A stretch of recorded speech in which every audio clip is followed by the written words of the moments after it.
Whenever they examine the books of account, so if they found any important points. Now what is this company audit? That is verifying the books of accounts of a company is known as company audit. So any casual vacancy in the office of an auditor can be filled up by the board of directors. Auditors of the company shall be appointed by the board of directors within 30 days.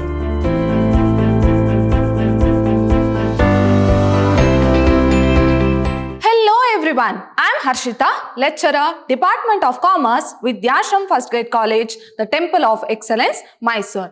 Today we are in the 6th session of Unit 2, that is Audit Planning and Control. So this is a quite lengthy chapter where you are going to learn about audit planning in detail. So what do you mean by audit plan? So before the commencement of an audit work, an auditor should plan his work, which is known as what?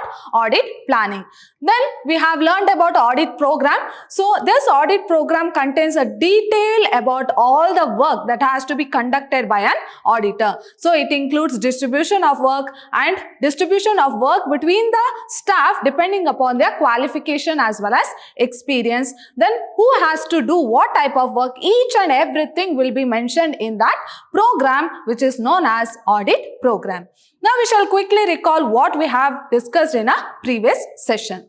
So in a previous session, we have covered this topic, that is audit notebook. Now what is this audit notebook? So it is a notebook which is maintained by the audit staff, not by the auditor.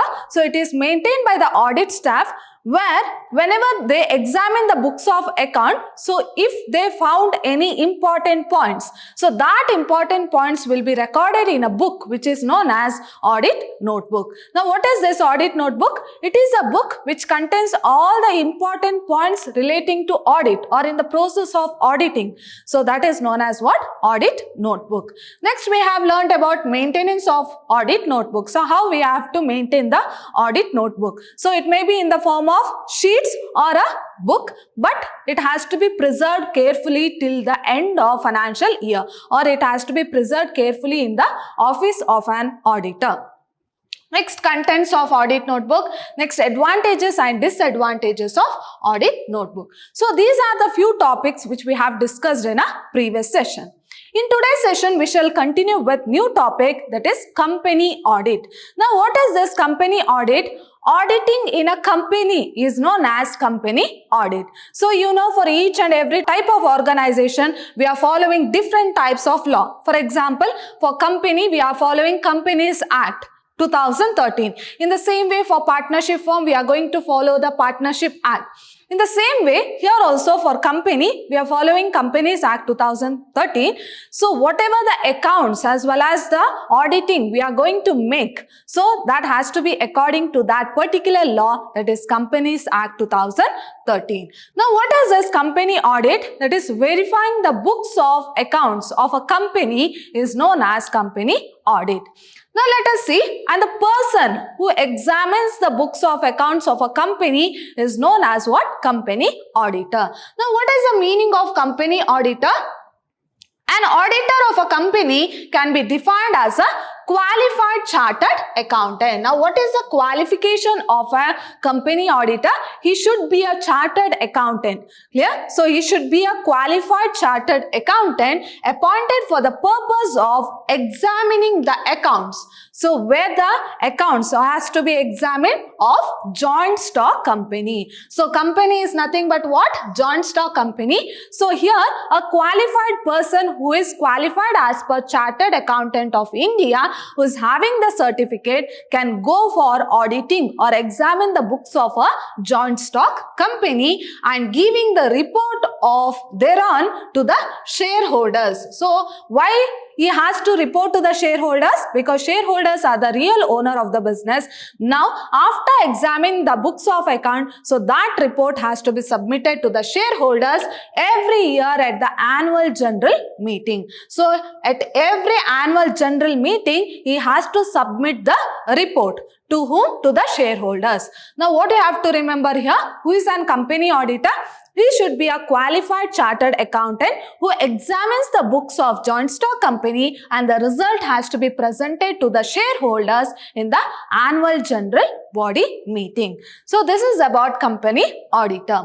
In other words, he is an agent or servant. So agent and servant of whom? Of shareholders, because he has to submit the report to the shareholders. So he is called as what? Agent or servant of shareholders, who is required to examine the accounts of the company. So here he is going to examine the books of accounts of a joint stock company and give an assurance. Now why he has to examine the books of accounts of a joint stock company?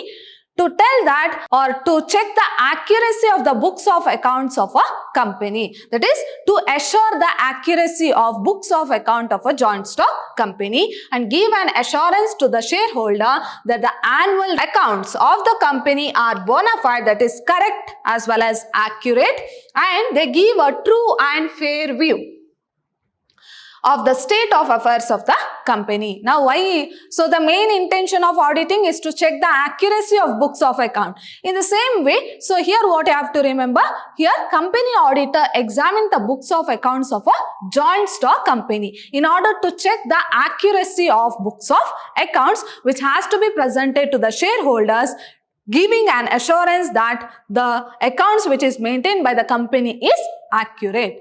So this is about the meaning of company auditor. Now let us see how this company auditor has been appointed. So appointment of first auditor or auditors. So your first process is that what? Appointment of first auditor or auditors. So section 139(6) of the Companies Act 2013. So the recent act relating to company is what? Companies Act 2013 lays down that the first auditor or the auditors of the company shall be appointed by the board of directors within 30 days. So here you have to remember, so the first auditor or the auditors is being appointed by the board of directors within 30 days of the registration of the company. So here for a joint stock company, registration is very important, right? So after the registration of company, within 30 days, a company auditor has to be appointed. Appointed by whom? By the board of directors. Of the date of registration of the company, the auditors who are appointed shall hold office. So, what is the duration of that particular auditor who is being appointed by the board of directors? That is till the conclusion of first annual general meeting. So, till first annual general meeting, so this auditor will be in office for till the first general or first annual general meeting.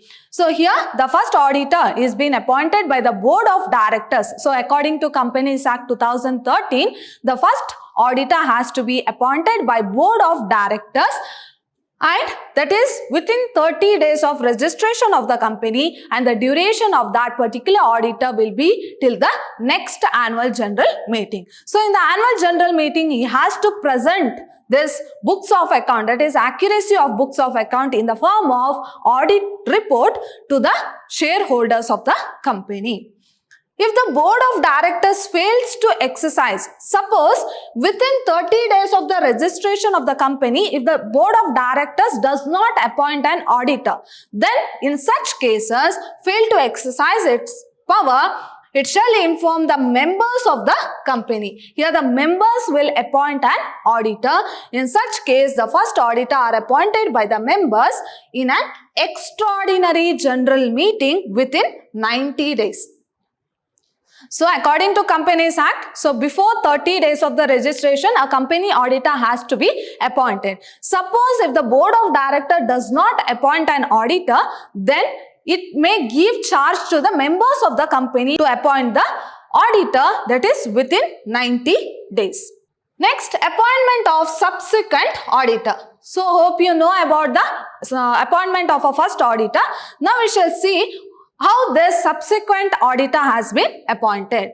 So every subsequent auditor is appointed every year. So here subsequent auditor is appointed every year at every general that is annual general body meeting. So every year a subsequent auditor should be appointed in every general meeting by the shareholders. Now who will appoint the subsequent auditor? So it is appointed by the shareholders, whereas first auditor is appointed by the board of director.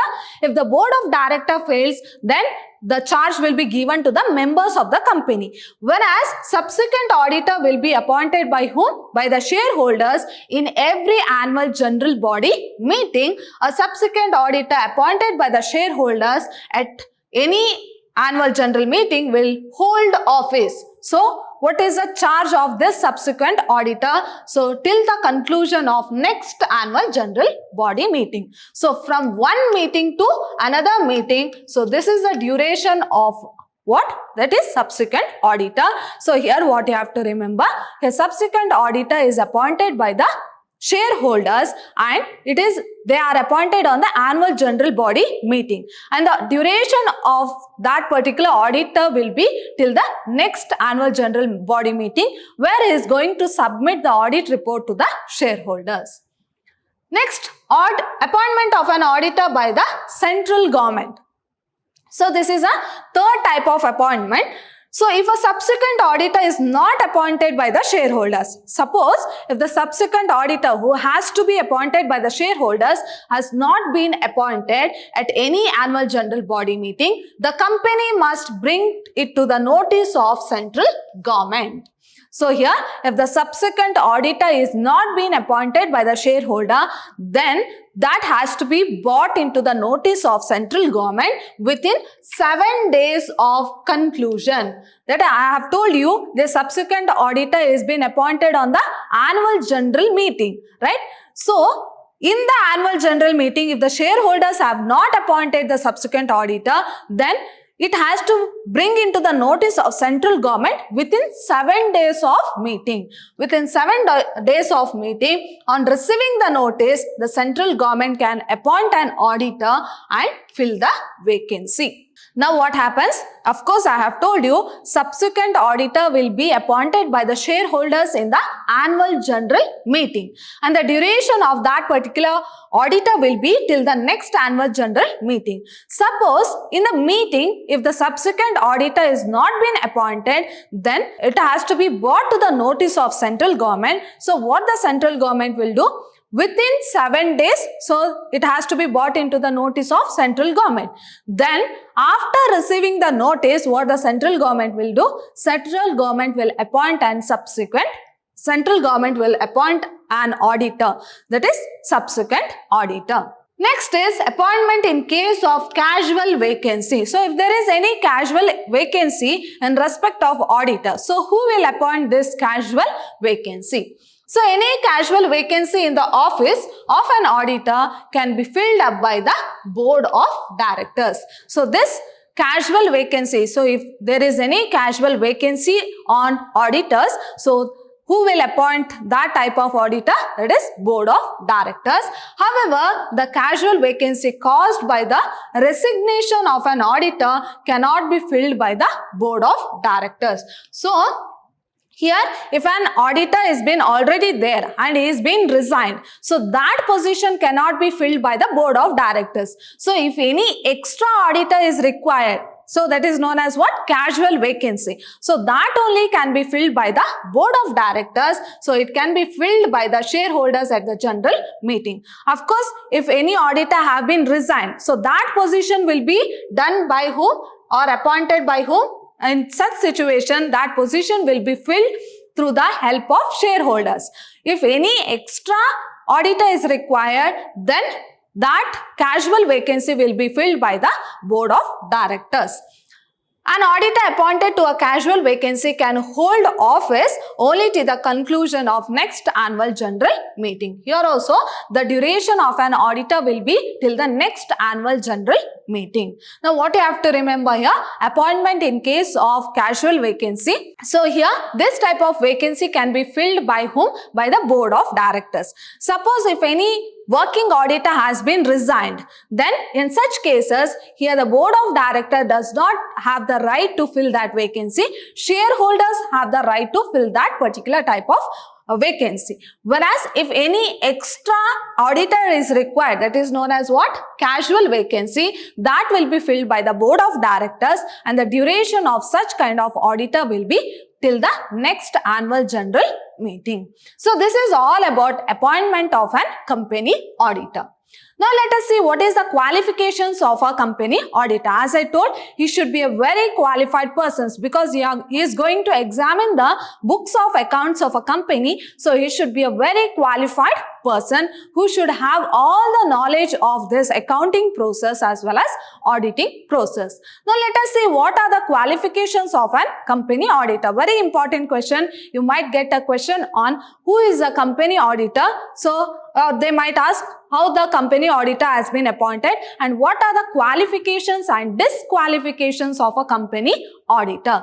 Now, if you go through the qualifications of a company auditor, so according to section 141, that is one of the Companies Act 2013. Here nothing but qualification of an auditor is nothing but is a company auditor. Clear? Now, according to Companies Act 2013, a person shall be eligible for appointment as an auditor of a company only if he is chartered accountant. So, he should have a certificate which is provided by the Chartered Accountant of India Act, and he should be a chartered accountant according to that particular act. So, a chartered accountant is one who holds a valid certificate. Of course, he should have a valid certificate of practice under Chartered Accountants Act 1949. So, as per this act, he should have a certificate telling that he has done the chartered accountant under this particular act. So, he should be certified under this particular act, that is Chartered Accountants of India Act 1949. Now, who can be a company auditor? So, according to Companies Act 2013, he should be a chartered accountant and he should have a certificate under Chartered Accountant of India Act, that is 1949. So that means only a chartered accountant holding a certificate of practice. So he should have a certificate of practice is eligible for the appointment of an auditor of a company. Now, he should be a chartered accountant and he should have a valid certificate under that Chartered Accountant of India Act 1949. So this is the qualification. Let us see what are the other qualifications which is required by a company auditor.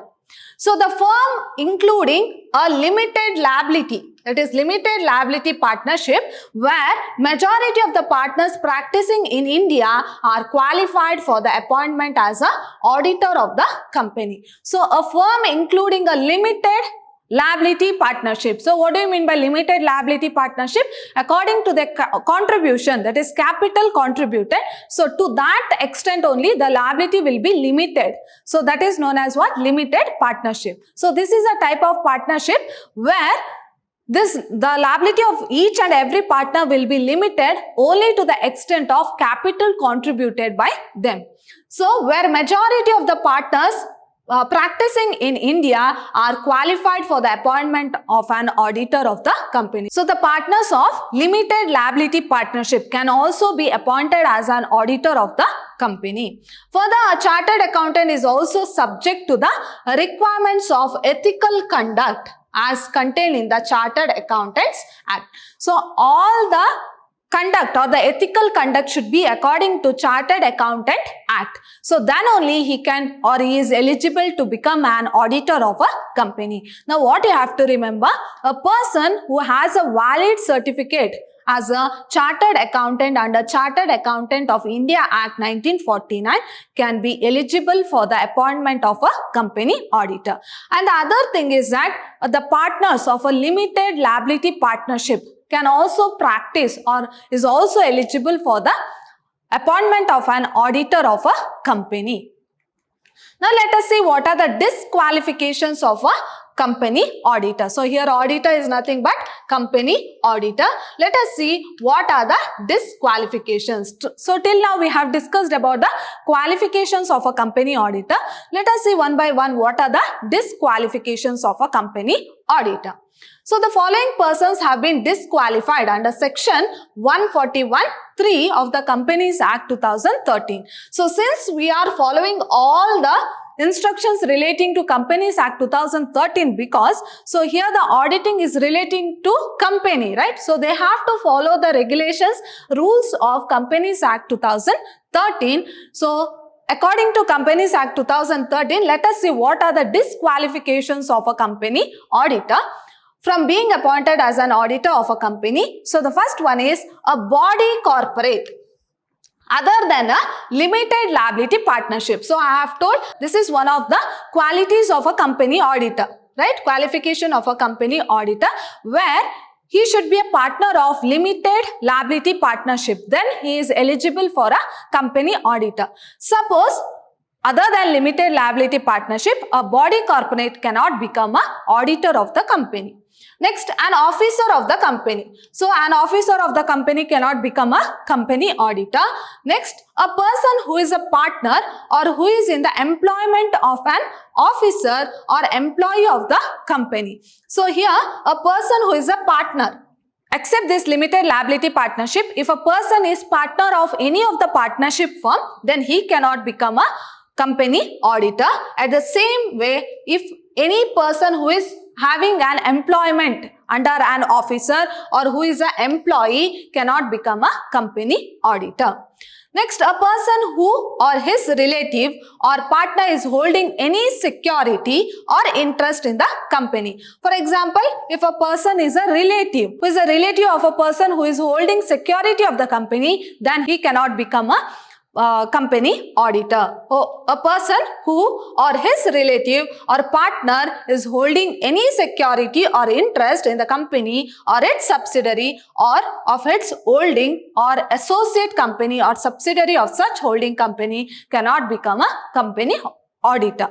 So here it's nothing but, so a person should not be linked in any of the ways. So if he is linked in any of the ways, he cannot become a company auditor. So as I told, he should be an independent person. He should not have any link with the organization, that is company. So he should not be a relative of any of the members of the organization, or he should not be a relative of any of the holding company of the organization. So there should not be any link with the organization. So such type of persons is qualified for a company auditor. So if he is having any link, this is one of the disqualifications of a company auditor. Next, a person or a firm who, whether directly or indirectly, has business relationship. So there should not be any business relationship. So if he is having any business relationship with the company or at the subsidiary or to the holding or association company. So if he has any relationship, then he cannot become a company auditor. So as I told, there should not be any link between the person as well as the company. So if there is any link, then he cannot become a company auditor. Next, a person who has been convicted by the count of an offense. So there should not be any cases in the name of that particular person. So if he is having any offense, that is, his name is in the offense list involving fraud, a period of 10 years has not elapsed from the date of conviction. So there should not be any conviction. So he should not be he should not have done any kind of fraud activities, and there should not be any case in the name of that particular person. So if that particular person is having any case upon him, then he cannot become a company auditor. Next, beside the above disqualification, certain additional disqualification are also prescribed by the Companies Amendment Bill 2003. So, earlier we have discussed about Companies Act 2013, right? Now we shall see about what are the disqualification which is given by the Companies Amendment Bill 2003. So, the first one is an auditor who has any direct financial interest in the company. So if a person is having any direct financial interest, in the sense borrowing as well as lending of money which has been taken with the company relating to finance, so such kind of person cannot become a company auditor. So an auditor who does not have any or who has any direct financial interest in the company. Next, an auditor who received only loan or guarantee from or on behalf of the company. So he should not have been provided loan or borrowed loan from the company. So in the sense what? There is a link between the company as well as that borrower, right? So such kind of person cannot become an auditor of the company. Next is an auditor who has any business relationship with the company. So as I told you, so there should not be any business relationship with the company. So he should be an independent person. Next, an auditor who has been employed in the company. So a person who is an employee of that particular company cannot become an auditor of that company. So there should not be any touch with the company. Next, an auditor whose relative is in employment of the company. Here, relative also should not be linked with the company. So, in the sense, an unknown person should become a company auditor. So, these are the certain disqualification which is given by Company Amendment Bill 2003. So, in my next session, I am going to discuss about rights and duties of a company auditor. So, till now we have discussed who is an company auditor, what is the process of appointment, so how an company auditor has been appointed. Next, what are the qualification as well as disqualifications of a company auditor. So, in my next session, I am going to discuss about rights and duties of a company auditor. So my dear students, in today's session, we have learnt about company auditor. See you all in my next session. Till then, take care. Thank you.